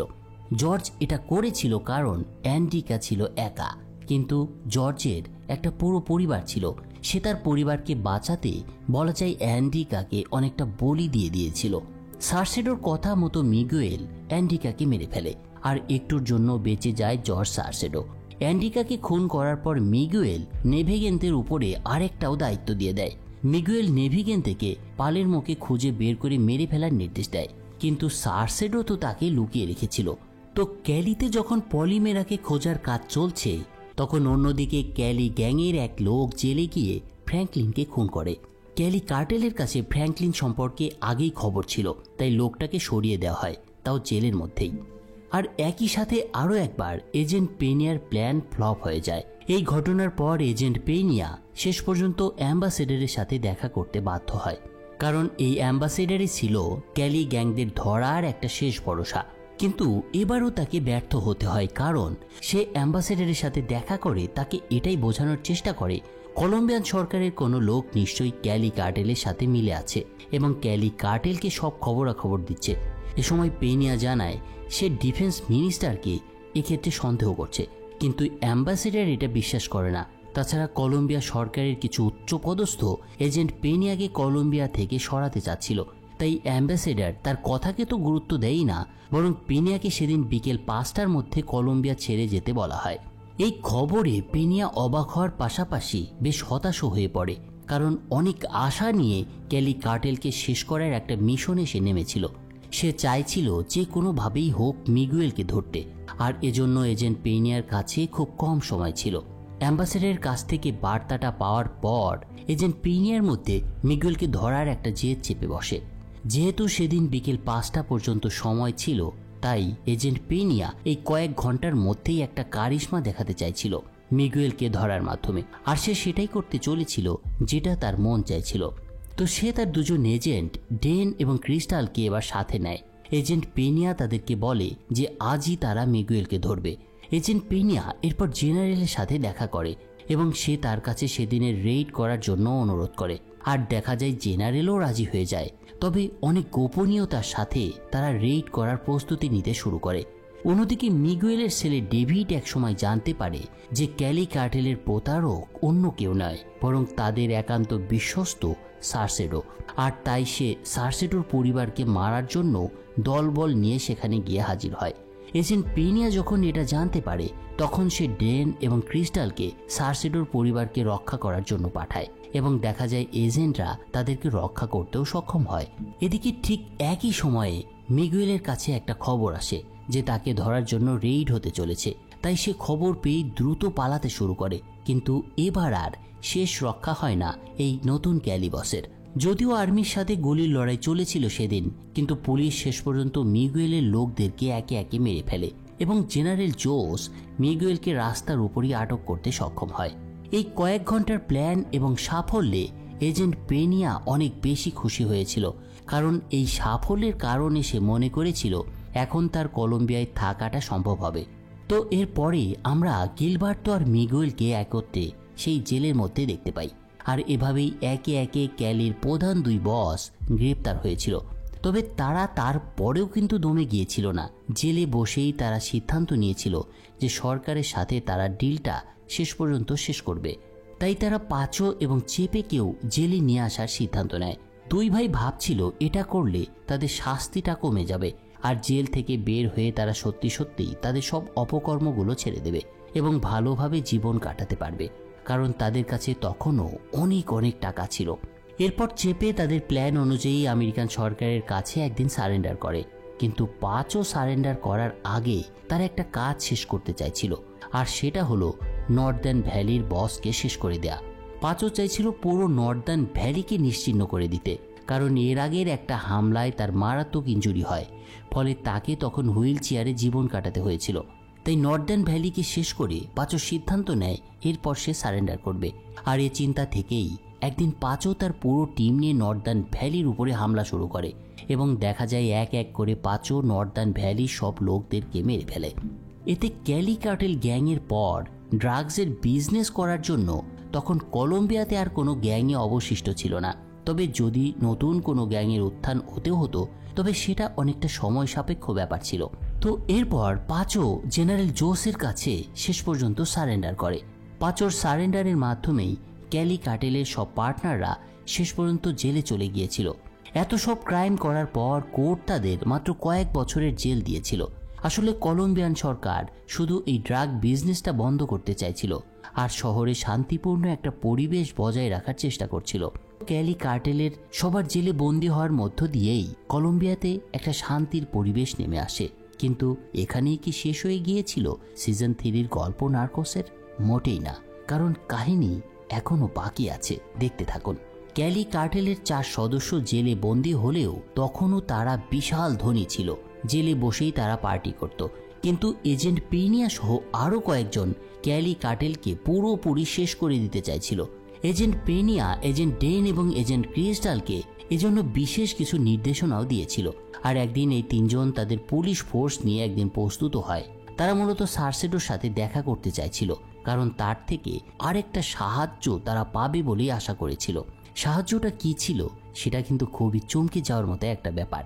এই ডিএ এজেন্টরা জানতে চাইছিল যে পালেরমো কোথায়, কারণ তারা জানতো একমাত্র পালেরমোই এই ক্যালি কার্টেলদের সব টাকা পয়সার হিসেব রাখত এবং কারা কারা সরকারের ক্যালি কার্টেল থেকে ঘুষ নিত তাদের বিষয়টাও পালেরমোর একেবারে মুখস্থ ছিল। ক্যালি কার্টেলের সকল সম্পদ টাকা পয়সা কোথায় আছে এগুলো একমাত্র পালেরমোর হেফাজতেই ছিল। তাই এজেন্টরা ভেবেছিল পালেরমো যদি সবকিছু তাদের বলে দেয় তাহলে ক্যালি কার্টেল একেবারে নিঃস্ব হয়ে যাবে আর তখনই তাদের বিরুদ্ধে শক্ত কোনো প্রতিশোধ নেওয়া হবে। পেনিয়ার এ ধরনের প্ল্যান জানতে পেরে সার্সেডো একদিন এজেন্টদের সাথে পালেরমোর বাড়িতে গিয়ে হাজির হয়, কিন্তু দেখা যায় সেখানে ঠিক সেই সময় নেভেগেন্তে আগে থেকে অপেক্ষা করছিল। তাই জর্জদের দেখে সে তাদের উপরে গুলি ছুটতে শুরু করে, কিন্তু জর্জ সার্সেডো আত্মরক্ষার কারণে সেদিন নেভেগেন্তেকে মেরে ফেলে। আর এজেন্ট পেনিয়া পালেরমোকে উদ্ধার করে বোগোটাতে নিয়ে আসে। সে কলম্বিয়ার সরকারের কাছে পালেরমোকে না দিয়ে সরাসরি তাদের অ্যাম্বাসিতে নিয়ে আসে এবং পালেরমোকে কি করতে হবে সেটা তাকে বলা হয়। কিন্তু পালেরমো তাদের সব কিছু জানানোর পরিবর্তে শর্ত আরোপ করে, আর শর্তটা হচ্ছে জর্জ সার্সেডোর মতো তাকেও আমেরিকাতে স্থায়ীভাবে বসবাস করার সুযোগ দিতে হবে এবং সিকিউরিটি দিতে হবে। শেষ পর্যন্ত বড় কিছু জানতে পারবি এটা ভেবে ইউএস গভর্নমেন্ট তার কথা মেনে নেয়। তারপরে পালেরমো কোর্টে ক্যালি কার্টেলের সব টাকা পয়সার ব্যাপারে বলে দেয়, আর তার জবানবন্দির কারণে ক্যালি কার্টেল এবার সত্যি সত্যিই পুরোপুরি নিঃস্ব হয়ে যায়। সেদিনের পর জর্জ সার্সেডো এবং পালেরমোর পরিবারকে আমেরিকাতে শিফট করা হয়, সেই সাথে তাদেরকে সিকিউরিটিও দেওয়া হয়। কলম্বিয়াতে ক্যালি কার্টেলের সব ল্যাব একে একে জ্বালিয়ে দেওয়া হয় এবং এসব কিছুর মাধ্যমেই ক্যালি কার্টেলের কাছে তখন আর কোনো ক্ষমতাই ছিল না এবং এর মাধ্যমেই তারা সারা জীবনের জন্য জেলে বন্দী হয়ে যায়।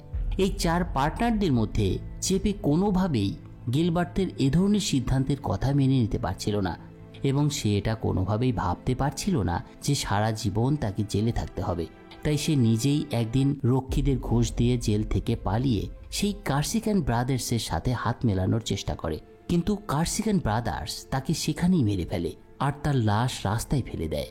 পাঁচও যদিও নর্দার্ন ভ্যালির অনেককেই মেরে ফেলেছিল, কিন্তু তাদের মধ্যেও কয়েকজন শেষ পর্যন্ত বেঁচে গিয়েছিল। এই বেঁচে যাওয়াদের মধ্যেই একজন একদিন জেলে ঢুকে পাঁচোকে খুন করে। ক্যালি কার্টেলের 2 জন পার্টনার ইতিমধ্যেই এই ঘটনায় মারা গিয়েছিল, আর তখন শুধু গিলবার্তো এবং মিগুয়েলই বেঁচে ছিল। তাদেরকে শেষ পর্যন্ত ইউএসএতে এক্সট্রাডিকশনে দিয়ে দেওয়া হয়, যেখানে তারা সারা জীবন কয়েদিদের মতোই থাকবে, বাড়তি কোনো সুযোগ সুবিধাই পাবে না। এটা ছিল সেই এক্সট্রাডিকশন যেটা পাবলো এসকোবার ভীষণ ভয় পেত। যেটাকে পাবলো ভয় পেত সেটাই গিলবার্তো আর মিগুয়েলের ভাগ্যে জুটে গিয়েছিল। আর এখানেই নার্কোস সিজন 3 ক্যালি কার্টেলের কাহিনীটা শেষ হয়। এত বড় একটা বিজয়ের পর এজেন্ট পেনিয়া কলম্বিয়া এবং আমেরিকার সবচেয়ে বড় হিরো বনে গিয়েছিল। তাকে অনেক বড় পদে নিযুক্ত করা হয় এরপর, এবং তাকে মেক্সিকোতে ট্রান্সফার করা হয়, কারণ কলম্বিয়াতে ড্রাগের রমরমা বাণিজ্য শেষ হলেও মেক্সিকোতে তখন বিভিন্ন কার্টেলের উত্থান ঘটছিল। বন্ধুরা, নার্কোস মেক্সিকোতে 2টো সিজন রয়েছে। সিজন 1-এ মেক্সিকো সিটির পূর্বের কার্টেল গ্যাংয়ের কাহিনী দেখানো হয়েছে, যারা শুধুমাত্র তখন গাঁজা টাইপের কিছু মাদক বিক্রির সাথে জড়িত ছিল। এই কাহিনী পাবলোর জন্মেরও আগের কাহিনী, যেটা নার্কোস মেক্সিকোর সিজন 1-এ দেখানো হয়েছে, আর সিজন 2-তে প্রেজেন্ট কার্টেলের কাহিনী দেখানো হয়েছে। তো নার্কোস মেক্সিকোর সেই সিজনগুলো যদি দেখতে চান তবে কমেন্টে এখনই জানান। তো সব মিলিয়ে অপেক্ষায় থাকুন এবং এই চ্যানেল থেকে এক্সাইটিং সব সিরিজের এক্সপ্লেইন দেখতে যথারীতি চ্যানেলটাকে সাবস্ক্রাইব করে এই চ্যানেলের পাশে থাকুন, অনুরোধ থাকলো। তো ফিরছি অন্য কোনো এক টিভি সিরিজের গল্প নিয়ে খুব শীঘ্রই। সে পর্যন্ত take care, tata, bye by.